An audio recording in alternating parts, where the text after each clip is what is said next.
Au collège d'Allanche, dans le Cantal, à la prochaine rentrée scolaire, il y aura plus d'élèves. Mais contre toute logique, il y aura moins d'heures d'enseignement.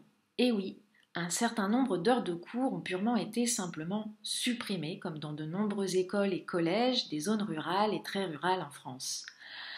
Alors, je vous fais un petit dessin. Dans les zones rurales, chaque jour, il faut faire avec la fermeture des lignes de train, des guichets, des gares. Il faut faire avec le manque de médecins.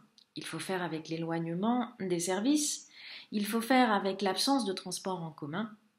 Et maintenant, il faut faire avec la suppression arbitraire des heures d'enseignement dans les écoles où vont chaque jour nos enfants. Alors on se pose la question, est-ce que les zones rurales et très rurales sont des territoires de seconde zone? Sommes-nous des sous-citoyens?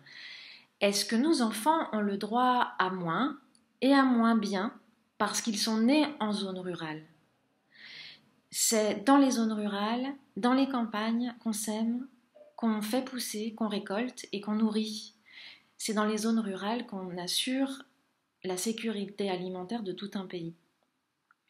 Alors, on ne demande pas plus, on ne demande pas de privilèges, non, on demande justement à ce que nos enfants soient traités équitablement et qu'ils reçoivent le même nombre d'heures d'enseignement que partout ailleurs.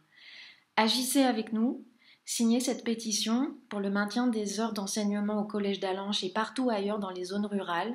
Agissez parce qu'on a besoin d'équité, on a besoin de justice et on a besoin que les zones rurales vivent.